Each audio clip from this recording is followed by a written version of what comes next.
எல்லாருக்கும் வணக்கம். Welcome back to our channel. இந்த vlog வந்து எல்லா கலந்த கலவைன்னு சொல்லலாம். ரெசிபி, ஸ்கின் கேர் எல்லாமே கலந்து போட்டிருக்கேன். ஸோ ஸ்கிப் பண்ணாமல் ஃபுல்லாக பாருங்கள். ஆல்ரெடி வெயிட் லாஸ் வீடியோ போட்டிருந்தேன். அதோட அப்டேட் தான் இது. யாராவது இப்போ வெயிட் லாஸ் கரண்ட்டாக பண்ணிகிட்ருக்கீங்க அப்படின்னா அவங்களுக்கு மோட்டிவாக இருக்கட்டும் அப்படின்னு சொல்லி தான் நான் இது வந்து அப்டேஷன் கொடுக்குறேன். ஏற்கனவே எக்ஸசைஸ்லேயும் ஃபுட்லேயும் தான் நான் கான்சன்ட்ரேட் பண்ணிகிட்டு இருந்தேன். இப்போ வாக்கிங்கும் இன்க்ளூட் பண்ணியிருக்கேன். டெய்லி வந்து ஒரு ரவுண்டு போயிட்டு வந்துட்டுருக்கேன். ஒரு 10 minutes ஆகுது. இனிமேல் போக போக தான் இன்க்ரீஸ் பண்ணணும், 2 rounds அந்த மாதிரி. இது வரைக்கும் நீங்கள் அந்த வெயிட் லாஸ் வீடியோ பார்க்கல அப்படின்னா அந்த வீடியோவையும் பாருங்கள். அதில் நிறைய டிப்ஸ் எல்லாம் சொல்லியிருக்கேன். கண்டிப்பாக யூஸ்ஃபுல்லாக இருக்கும். வாக்கிங் வந்து ஒரு 6:15க்கு போயிட்டு வந்துட்டு இப்போ எக்ஸசைஸ் பண்ணிகிட்ருக்கேன். டெய்லி வந்து ஒரு நியூ எக்ஸசைஸாக ஆட் பண்ணிகிட்டே அப்படியே டைமிங்கும் இன்க்ரீஸ் பண்ணிட்டு வந்துட்டுருக்கேன். 20 minutes வந்து எக்ஸசைஸ் பண்ணிவிட்டு இப்போ கிச்சனுக்கு சமைக்க வந்தாச்சு.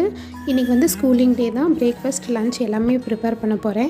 லஞ்சுக்கு வந்து தேங்காய் சாதம், உருளைக்கிழங்கு வறுவல்.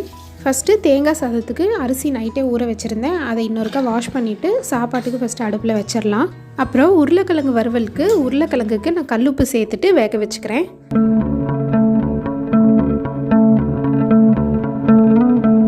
காலையில் பிரேக்ஃபாஸ்ட்டுக்கு தோசை, அப்புறம் கேப்சிகம் சட்னி. இது ரொம்ப ஈஸி. தக்காளி சட்னி மாதிரியே தான். எக்ஸ்ட்ரா நம்ம வந்து கேப்சிகம் மட்டும் சேர்த்திப்போம். நான் வந்து சின்ன வெங்காயம் தான் இதுக்கு கை நிறைய எடுத்திருக்கேன். இன்றைக்கி அம்மா வந்திருக்காங்க. அதனால் உருளைக்கிழங்கு வறுவலுக்கு, தேங்காய் சாதத்துக்கெல்லாம் ஆனியனில் அரைஞ்சி கொடுத்தாங்க. அதனால் ஈஸியாக இருந்துச்சு. எப்போவுமே ஒருத்தர் செய்கிறத விட 2 பேர் சேர்ந்து செய்யும்போது குயிக்காக வேலை முடிஞ்சிடும் இல்லையா? நான் வந்து 2 குடமிளகாய் எடுத்திருக்கேன். அதோட உள்ளே இருக்க விதையெல்லாம் நீக்கிட்டு கட் பண்ணி வச்சுக்கிட்டேன்.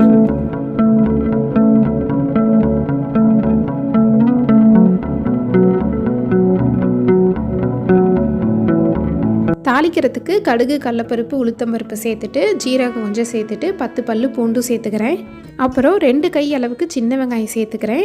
சின்ன வெங்காயம் சேர்த்துக்கிறது உடம்புக்கு ரொம்ப நல்லது. அதுவும் இல்லாமல் டேஸ்ட்டும் கூடுதலாக இருக்கும். அப்புறம் 1 வரமிளகாய், 3 தக்காளி சேர்த்துக்கிறேன். தக்காளி கூடவே குடமிளகாயும் நம்ம சேர்த்துடலாம். எல்லாம் ஒட்டுக்காக வணங்கட்டும்.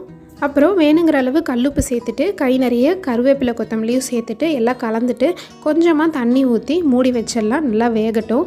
சட்னிக்கு, தேங்காய் சாதத்துக்கு 2க்கும் சேர்த்து நான் தேங்காய் திருவிக்கிறேன். இது கூட கொஞ்சம் புளி சேர்த்துக்கிட்டோன்னா டேஸ்ட்டு சூப்பராக இருக்கும். அப்புறம் அரை மூடி தேங்காய், திருவின தேங்காய் இதில் சேர்த்துட்டு இதை வணக்கிட்டு இதை ஆற வச்சிடலாம். அடுத்தது தோசைக்கும் மாவு கரைச்சி ஓரமாக வச்சாச்சு. இப்போ பிரேக்ஃபாஸ்ட்டுக்கு எல்லா வேலையும் முடிஞ்சுது. அடுத்தது தேங்காய் சாதத்துக்கு ஒரு பேஷனில் சாதத்தை கொட்டி ஆற வச்சிடலாம். 2 ஸ்பூன் ஆயிலும் சேர்த்துட்டு கலந்துட்டோன்னா சாதம் வந்து ஒன்றோட ஒன்று ஒட்டாமல் உதிரி உதிரியாக இருக்கும். அப்புறம் 3 டேபிள் ஸ்பூன் கடலக்கொட்டையும் சேர்த்து வறுத்துட்டோன்னா சாப்பிடும்போது நல்லாயிருக்கும். அப்புறம் சின்ன வெங்காயம், பெரிய வெங்காயம் 2 கலந்து சேர்த்துடலாம். அப்புறம் தேங்காய் துருவலையும் சேர்த்துட்டு தேவையான அளவு தூளுப்பு சேர்த்துட்டு கலர் மாறுற வரைக்கும் நல்லா வறுத்துக்கலாம். டைம் ஆயிடுச்சு. அதனால் சைடாக வந்து தோசை ஊற்றுறதுக்கு தோசைக்கல்லையும் அடுப்பில் வச்சாச்சு. சட்னிக்கும் வந்து ஆறிடுச்சு. அதையும் அரைச்சிடலாம். லாஸ்ட்டாக கொத்தமல்லி தழை தூவி சாதத்தில் சேர்த்து கலந்துடலாம். கிருத்திக் வந்து ஃப்ரைட் ரைஸில் இல்லை எந்த சாதத்தில் கேப்சிகம் இருந்தாலும் தனியாக அதை வந்து எடுத்து வச்சுருவான். அதை சாப்பிட மாட்டான். அதனால் இந்த மாதிரி சட்னியை அரைச்சி கொடுத்துட்டேன். இதில் வந்து கேப்சிகம் சேர்த்துருக்கு நான் வந்துட்டு சொல்லலை. ஆனால் வந்து அவனுக்கு ரொம்ப பிடிச்சிருச்சு. சூப்பராக இருக்குது சட்னி அப்படின்னு சொல்லிட்டு ரொம்ப என்ஜாய் பண்ணி சாப்பிட்டான். கேப்சிகமில் வந்து விட்டமின் சி நிறையா இருக்குது. விட்டமின் சி வந்து நம்ம உடம்புக்கு ரொம்ப ரொம்ப அவசியமானது. அதனால் வாரத்துக்கு ஒரு நாள் இந்த மாதிரி நம்ம செஞ்சு சாப்பிட்லாம். நெய் ரோஸ்ட் ஊற்றி இந்த கேப்சிகம் சட்னி வச்சு கொடுத்தாச்சு. இந்த சட்னிக்கு வந்து இட்லி, தோசை, அப்புறம் சிறுதானிய தோசை இதுக்கெல்லாம் காம்போ சூப்பராக இருக்கும். அடுத்தது உருளைக்கிழங்கு வறுவலுக்கு ஒரு வெங்காயம் வணக்கிட்டு அதில் கொஞ்சம் தண்ணி சேர்த்துட்டு மிளகாய்த்தூள், மல்லித்தூள் 1/2 டேபிள் ஸ்பூன், அப்புறம் கரம் மசாலா 1 டீஸ்பூன் சேர்த்துடலாம். இந்த குட்டி ஜாடி வந்து லாஸ்ட் வீடியோவில் காமிச்சிருப்பேன். இதில் என்ன போடுறதுன்னு யோசிச்சுட்டு இருந்தேன். இப்போ கரம் மசாலா தான் போட்டு வச்சுருக்கேன். அது இத்தனை நாள் பேக்கெட்டில் தான் இருந்தது. அதை அடிக்கடி எடுத்து யூஸ் பண்ணுறதுனால கொஞ்சம் சிரமமாக இருந்துச்சு. அதுக்கு இந்த ஜாடி வந்து கரெக்டாக இருக்கும்னு இதில் போட்டிருக்கேன். இந்த மசாலா வாசனால் போனதுக்கப்புறம் வேக வச்ச உருளைக்கிழங்கையும் கட் பண்ணிவிட்டு இதில் சேர்த்து கலந்துடலாம். தூளுப்பு சேர்த்துட்டு ஸ்டவ் ஆஃப் பண்ணிவிட்டு ஒரு 5 minutes மூடி வச்சுக்கலாம். இந்த மசாலாலாம் இந்த உருளைக்கிழங்குல நல்லா இறங்கட்டும்.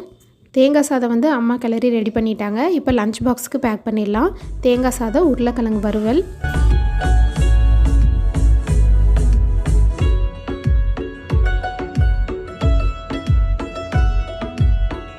ஸ்நாக்ஸுக்கு வந்து பைனாப்பிள் கட் பண்ணி போட்டு கொடுத்தாச்சு. இதுலேயே சால்ட் அண்ட் பெப்பரும் போட்டு கலந்து மிக்ஸ் பண்ணி கொடுத்தாச்சு.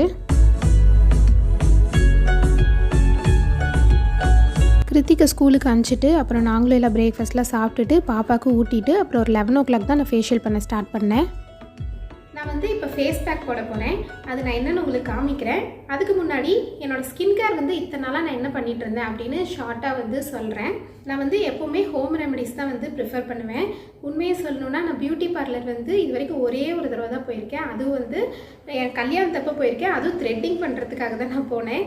அதுக்கு முன்னாடி வரைக்கும் வந்து நான் பியூட்டி பார்லர்லாம் போனதே இல்லை. அது என்னன்னு தெரியல, அதில் வந்து ஒரு இன்ட்ரெஸ்ட் இல்லாமல் இருந்துச்சு. அதை பற்றி ஒரு நாலேஜே இல்லாமல் இருந்தது. பியூட்டி பார்லர் போய் இந்த மாதிரி ஃபேஷியல்லாம் பண்ணும் அப்படின்னு எனக்கு தோணலை. நான் என்ன பண்ணுவேன்னா வீட்லேயே வந்து நான் தயிர் யூஸ் பண்ணி ஸ்க்ரப் பண்ணிக்குவேன். அதுக்கப்புறம் தயிர் கடல மாவு வந்து போட்டு ஃபேஸ் பேக்காக நான் போட்டுக்குவேன். அது வந்து டெட் ஸ்கின் செல்ஸ்லாம் ரிமூவ் பண்ணி இன்ஸ்டன்ட் க்ளோ கொடுக்கும். அதனால நான் எப்போவுமே அதுதான் போடுவேன். காலேஜ் டேஸ்லலாம் பார்த்தீங்கன்னா தயிர் கடல மாவு தான் நான் வந்து ஃபேஸ் பேக்காக போடுவேன். என்னோடய மேரேஜ் அப்போவும் நான் அதே தான் ஃபேஸ் பேக்காக போட்டு ஃபேஷியல் பண்ணிக்கிட்டேன். நான் வீட்லேயே வந்து நானே வந்து இந்த மாதிரி பண்ணிக்கிட்டேன். அதுக்கப்புறம் மேரேஜுக்கு அப்புறம் தான் பார்த்திங்கன்னா எங்கள் ரிலேட்டிவே வந்து பார்லருக்கு வந்து படிச்சுட்டு ப்ரொஃபஷ்னலாக பண்ணிகிட்டு இருந்தாங்க. அவங்களே வந்து வீட்டில் வந்து ஒரு 2-3 தடவை வந்து ஃபேஷியல் பண்ணி விட்டாங்க. அப்போ தான் வந்து ஃபேஷியல்னால் என்ன ப்ராசஸ்ஸு என்னென்ன அப்படின்னு அதை பற்றி எனக்கு தெரியுமே. அதாவது ஸ்க்ரப்பிங்கு, அப்புறம் ப்ளீச்சிங், அப்புறம் ஸ்டீமிங், அப்புறம் பேக்கு அப்படின்னு சொல்லிட்டு அவங்க எல்லாம் சொல்லி தான் எனக்கு வந்து தெரியும். அது ஒரு 3 டைம்ஸ் நான் பண்ணியிருக்கேன். வீட்லேயே வந்து பண்ணியிருக்காங்க. அப்போ தான் வந்து சில்வர் பேக்கு, அப்புறம் கோல்டு பேக் அந்த மாதிரிலாம் சொல்லியிருக்காங்க. அப்போ அவங்களே வந்து த்ரெட்டிங்கும் பண்ணிவிடுவாங்க. அதுக்கப்புறம் ஒரு 3 இயர்ஸே ஆயிடுச்சு இப்போ நான் அதுக்கப்புறம் பண்ணியே. அதுக்கப்புறம் பாப்பா ப்ரெக்னென்ட் ஆனது, பாப்பா பிறந்ததுக்கப்புறம் என்னோடய ஸ்கின் கேர் வந்து நான் ஃபாலோ பண்ணவே இல்லை. ஹோம் ரெமடிஸ் கூட நான் எதுவுமே வந்து பண்ணல, எதுவும் கேர் பண்ணவே இல்லை. ஏன்னா நான் கேர் பண்ணியே ரொம்ப நாள் ஆகுது. இப்போ தான் நான் வந்து கேர் பண்ணவே ஸ்டார்ட் பண்ணியிருக்கேன். அப்புறம் இதுக்கு முன்னாடி பார்த்தீங்கன்னா நான் மாய்ஸ்சரைசர், லிப் பாம் இதெல்லாம் கூட நான் எதுவுமே யூஸ் பண்ணதே இல்லை. எங்கேயாவது ஃபங்க்ஷன் போகணுன்னா ஃபவுண்டேஷன் யூஸ் பண்ணுவேன், அப்புறம் காஜல் யூஸ் பண்ணிக்குவேன். அதோட என்னோடய மேக்கப் ஓவர் ஆகிடும். ஃபவுண்டேஷனுக்கு மேலே பவுடரை வந்து போட்டு போவேன், அவ்வளோதான். மற்றபடி வந்து வீட்லேயே தான் ஏதாவது நான் சர்ச் பண்ணி நானே ஹோம் ரெமடிஸ் பண்ணிப்பேன். இவ்வளோ தான் என்னோடய ஸ்கின் கேர் ஸ்டோரி. இன்றைக்கி வந்து பார்த்திங்கன்னா எனக்கு வந்து பிம்பிளே அதிகமாக வராது, 1-2 வரும். அதுவுமே 1 வீக்கில் போயிடும். அந்த டார்க் சர்க்கிள்ஸ் வந்த இடம் கூட தெரியாமல் டார்க் சர்க்கிள்ஸ் கூட இருக்காது. ஆனால் இந்த தடவை தான் வந்து இந்த மே மந்த் இந்த வெயிலுக்கு வந்து ஒரு 2-3 பிம்பிள்ஸ் வந்துச்சு. ஆனால் வந்து அது போகவே இல்லை, டார்க் சர்க்கிள்ஸாகவே இருக்குது, இன்னும் வந்து போகலை. அதனாலேயே அது போக்குறதுக்காகவே இன்றைக்கி வந்து ஃபேஸ் பேக்கில் நான் போட போகிறேன். அது என்ன நம்ம பார்க்கலாம். ஃபஸ்ட்டு ஃபேஷியல் ஸ்டார்ட் பண்ணுறதுக்கு முன்னாடி ஹேர்லாம் நல்லா டிஸ்டர்ப் பண்ணாத மாதிரி நல்லா மேலே தூக்கி எல்லாம் ஒன்று சேர்த்து இழுத்து குடுமி மாதிரி போட்டுக்கலாம்.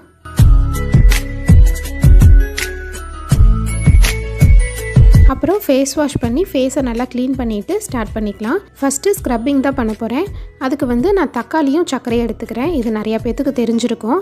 ஒரு அரை தக்காளியில் வந்து சர்க்கரையை டிப் பண்ணி இதை நான் ஃபேஸ்க்கு அப்ளை பண்ணிக்க போகிறேன். இதில் நிறைய பெனிஃபிட்ஸ் இருக்குது. டார்க் ஸ்பாட், டேன்லாம் ரிமூவ் பண்ணிவிடும். டொமேட்டோவில் வந்து விட்டமின் சி, ஏலாம் இருக்குது. அதனால் ஹைப்பர் பிக்மெண்டேஷன்லாம் வந்து கண்ட்ரோல் பண்ணும். அப்புறம் ஆயிலி ஸ்கின் இருக்கவங்க கூட இதை யூஸ் பண்ணலாம். ஆயில் ப்ரொடியூஸ் ஆகிறதெல்லாம் கண்ட்ரோல் ஆகும். அதுவும் இல்லாமல் டெட் ஸ்கின் செல்ஸ்லாம் ரிமூவ் பண்ணிவிட்டு ஸ்கின் வந்து சாஃப்டாக ஷைனிங்காக இருக்கும். இது வந்து ஒரு 10 மினிட்ஸ் வந்து ஃபேஸில் எல்லா பக்கமும் படுற மாதிரி நல்லா ஸ்க்ரப் பண்ணிக்கலாம். நான் வந்து ஃபேஸு, இயர்ஸ், அப்புறம் நெக்கு, பேக் நெக் எல்லா பக்கமுமே நான் வந்து ஸ்க்ரப் பண்ணிக்கிட்டேன். இன்றைக்கி வந்து அம்மா இருக்காங்க, அதனால் நான் பொறுமையாக 11 o'clock வந்து இந்த ஒர்க்கை பண்ணிகிட்ருக்கேன். அப்படி இல்லைன்னா காலையில் நேரமாக வந்து இந்த ஒர்க்லாம் ஸ்கின் கேர்லாம் முடிச்சுட்டு ஃபேஸ் பேக் போட்டுட்டு அப்படியே நான் வந்து சமைக்க போயிருப்பேன்.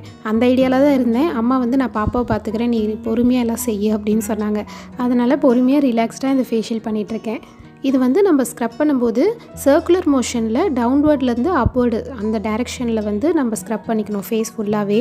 நான் இன்னொரு தடவை சுகரில் டிப் பண்ணிவிட்டு அப்ளை பண்ணேன். அப்பப்போ வந்து தக்காளியை பிழிஞ்சு விட்டு நல்லா ஒரு 10 மினிட்ஸ் வந்து ஸ்க்ரப் பண்ணிக்கலாம். இப்போ 10 மினிட்ஸ் ஆயிடுச்சு. 10 மினிட்ஸ் கழித்து பார்த்திங்கன்னா தக்காளியோட தோல் மட்டும்தான் இருக்குது. இப்போ ஃபேஸ் வாஷ் பண்ணிவிட்டு வந்தாச்சு. ஸ்க்ரப்பிங் பண்ணுறதே வந்து ஃபேஸில் இருக்க டர்ட்லாம் ரிமூவ் பண்ணி இந்த போர்ஸ் எல்லாம் க்ளீன் பண்ணும். இப்போவே வந்து கொஞ்சம் பளிச்சுன்னு தான் இருக்குது. அடுத்து நம்ம ஃபேஸ் பேக் போடலாம். ஃபேஸ் பேக்குக்கு வந்து இன்றைக்கி நான் வெள்ளரிக்காவும் புதினாவும் யூஸ் பண்ண போகிறேன்.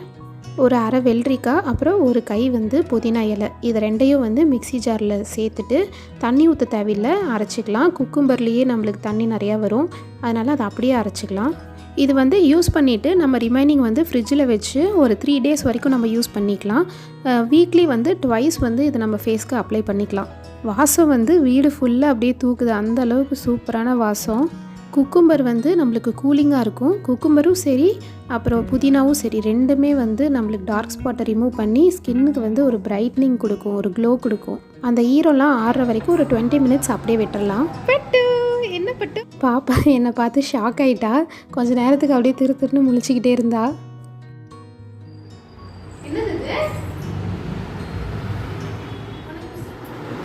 அம்மா மூஞ்சியில் என்னம்மா இருக்குது? நீ பூசிட்டுமா? பாப்பாவுக்கு பூசிட்டுமா?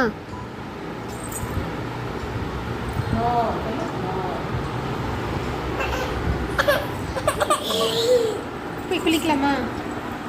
ஏன் குளிக்கலாமே? அம்மா குளிச்சுட்டுமா? அம்மா குளிக்க வேணாமா? குளிச்சு ரெடி ஆகிட்டு வந்தாச்சு. நல்லா வந்து ஸ்கின்னு வந்து எனக்கு நல்ல டிஃப்ரென்ஸ் தெரியுது. சாஃப்டாக ஸ்மூத்தாக இருக்குது, பளிச்சுன்னும் இருக்குது. உங்களுக்கு ஏதாவது டிஃப்ரென்ஸ் தெரியுதா ஃபேஷியல் பண்ணதுக்கு முன்னாடியும் இப்போயும் அப்படின்னு சொல்லி கமெண்ட் பண்ணுங்கள். எனக்கு வந்து கொஞ்சம் நல்லாவே டிஃப்ரென்ஸ் தெரியுது. இருந்தாலும் எந்த ஒரு ப்ராசஸ் ஸ்டார்ட் பண்ணும்போதுமே உடனே நம்மளுக்கு இன்ஸ்டண்ட்டாக கிரேட் சேஞ்ச் வந்து டிஃப்ரென்ஸ் வந்து தெரியாது இல்லையா? போக போக தான் வந்து நம்மளுக்கு அதோட எஃபெக்ட் வந்து நல்லாவே தெரியும்.